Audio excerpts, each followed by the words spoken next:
بسم الله الرحمن الرحيم.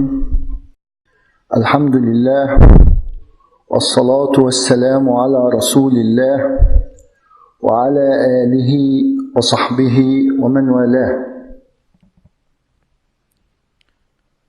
اللهم رب اشرح لي صدري ويسر لي أمري واحلل عقدة من لساني يفقه قولي.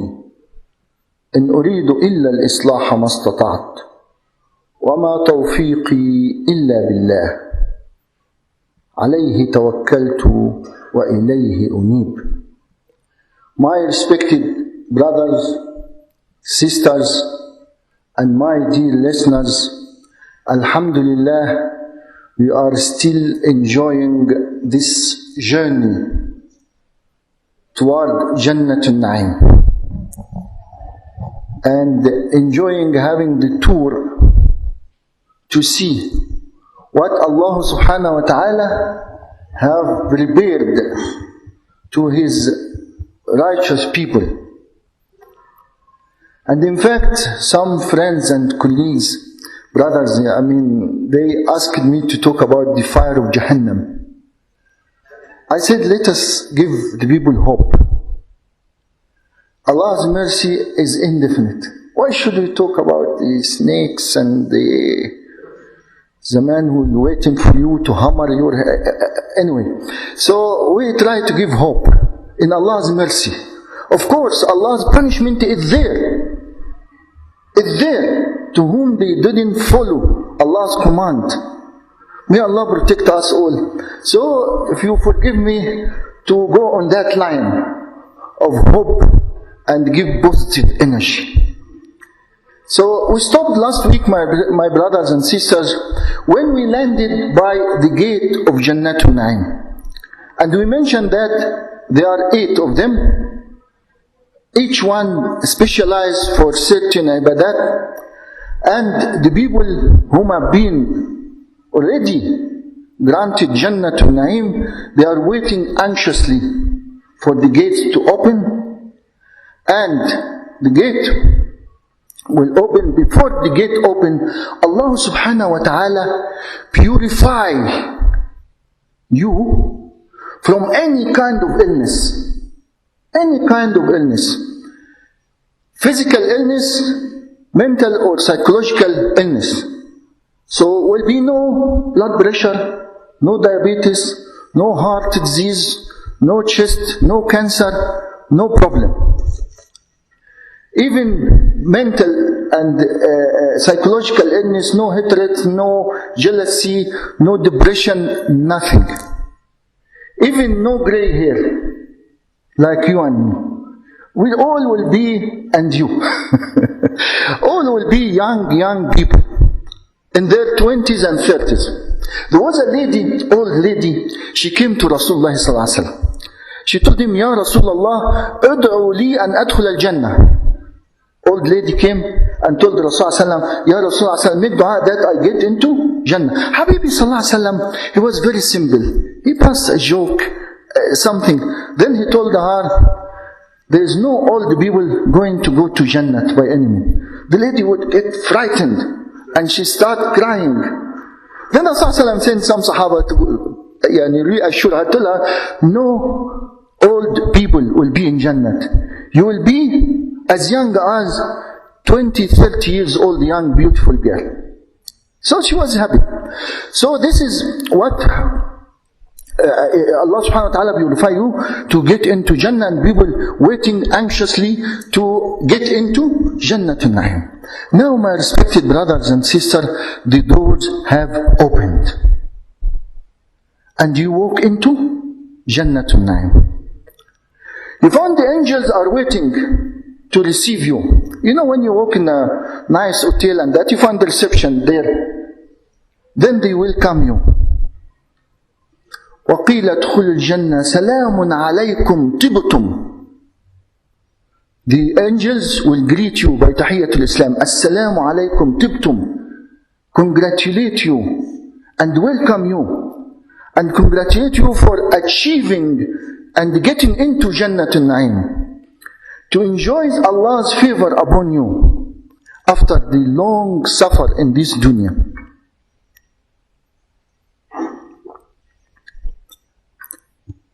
Then the angels start to do what we call these days check-in. Isn't when you go into the when you go to hotel, something you do, check-in. But in this case, there is only check-in, no check-out. This place is your place forever. Your definite, your indefinite and final destination. Nobody is going to chase you away out of this place. Unlike in this dunya. In this dunya, whatever place you are in, you are temporary on that place. If you are renting a house, you are liable to be chased away. If the landlord is not happy with you, you didn't pay your rent, you find somebody paying him more, you'll be chased away. Even the houses which you claim it is yours, you owning that house, you got the deed title of this house, it's not yours. You are there temporary. You will be forced one day to leave it. Wallahi, when I got my house, I read the deed title. I found that my name is number 3 or 4. There is 3 owners before me. And definitely I'm not the last one. There will be 4th, 5th and 6th and Allah Alam how many names are going to come. So this is not mine. And don't think whatever you're earning now or whatever you have now is yours. It's not yours. Allah gave it to you to test you. You must be very careful. What Allah give you, alhamdulillah, we make shukr and we work hard to get it. But Allah is testing you, how are you going to use this wealth which Allah subhanahu wa ta'ala have given to you. That's why Allah subhanahu wa ta'ala, He mentioned in the Quran, إِنَّمَا الْحَيَاةُ الدُّنْيَا لَعِبٌ وَلَهْوٌ. This dunya is just play. You know, when they've got children, you give them a toy to play with it for a few minutes, then you leave it, give it to next one to play with it, and so forth. إِنَّمَا الْحَيَاةُ الدُّنْيَا لَعِبٌ وَلَهْوٌ. There was Sahabi, subhanallah, came to my mind, Sayyidina Abu Darda. We spoke about him when he was doing Sirat al-Sahaba. Sayyidina Abu Darda, this dunya to him, it was like equal to 0. So he heard about the people in Al-Sham living in big palaces, enjoying the wealth and stuff. So Sayyidina Abu Darda, he doesn't like to hold anything in this dunya. To the extent some people visited him one day, they found he has nothing. Nothing. Then to him, Abu Darda, why don't you have any piece of furniture, anything? Then he told them, I got another house on the other side. And whenever I got nice piece, I take it to this house. I don't keep anything in this house. So the people understood his message.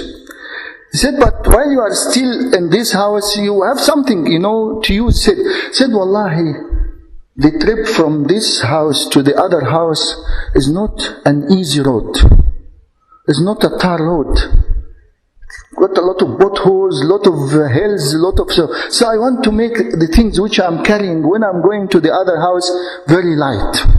That's how Sayyidina Abu Darda, he looked at it. To the extent, he went to those people in Al-Sham. He found them enjoying their life, luxurious life, everything. Then he told them, these people of Ad, Qawm Ad, there was a very big empire. It was coming from a place in Jordan, going up to somewhere in Oman, very huge empire. Big building, big houses, nice palaces. Now it is just on the floor, piece of sand and old stuff left. Then he told the people, anybody this Turkat Ad, if anybody interested, to give it to him for 2 dirham. 2 dirham I will give it to you. That whole empire. The people start crying to realize this dunya, what it means. So when you checked in to be allocated to your palace in Jannah Naim, that is yours forever. Nobody is going to kick you out. Nobody is going to take you out or take it away from you. Now they have been checked in, everyone allocated, and of course, like what we have in this dunya, you got an area, elite place, less elite, and so on. In Jannah also there is places and high rank, lower, and so on. But all in Jannah. All in Jannah. So now you got your key. And some angel will accompany, honoring you to go to see your palace. Now, my respected brothers and sisters, I want you to relax and enjoy these few coming minutes where we are going to describe, take you to a tour into your palace. May Allah grant us all who is listening to me, Allah, Allah, Allah, Jannatun Naim. Allah, Allah. The palace, that's the average. There is something higher than that and things lower than that. I'm sure you have seen the most, elite, spacious palace you have seen in your life. And I think there was some programs was showing the most elite palaces, luxurious places in the world and so on. Or those hotels which are 7-star or 10 stars hotel, whatever. All these things, amazing and luxurious palaces, are just made by mankind. He make it for his fellow mankind to enjoy it. Just imagine what the Creator, subhanahu wa ta'ala, of all mankind, what he prepared to his creation for their enjoyments. Just to imagine. You cannot compare by any means, subhanallah. So the palace, we'll talk about the construction. Is made of the bricks, one brick made of gold, one made of silver. And the floor is made of saffron, and give the fragrance of misk. That's the floor. This carpet which you are sitting in, is saffron and misk. The rooms are in different levels. Different levels. Beautiful. And when you are inside, you can see what is outside, and not outside can see what's inside. And in the palace, you got 70 houses. 70 houses made of ruby. And another 70 houses made of emerald. Subhanallah. Huge. Huge, my brothers and sisters.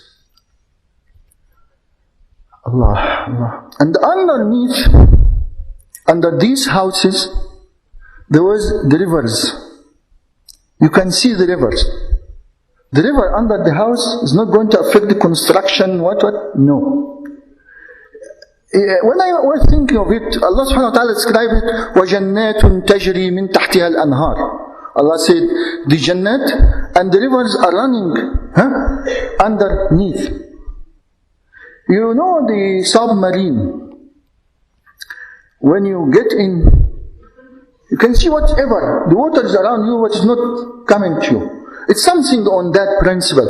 But Allah's Qudra is indefinite, is beyond our imagination. You can see the rivers, but it's not going to wet you. Subhanallah. In your own river. So this, my respected brother and sister, what all about the construction of your palace. But what type of furniture you are going to find on these palaces and in these houses? And what type of service you are going to find on these houses? It's not just the construction and allow living. We'll got full service. Full service, you know? And what type of the garden between these houses, what type of gardens and what type of trees we are going to see, this is what we are going to know next week inshallah. وأقول قولي هذا وأستغفر الله لي ولكم والسلام عليكم ورحمة الله وبركاته.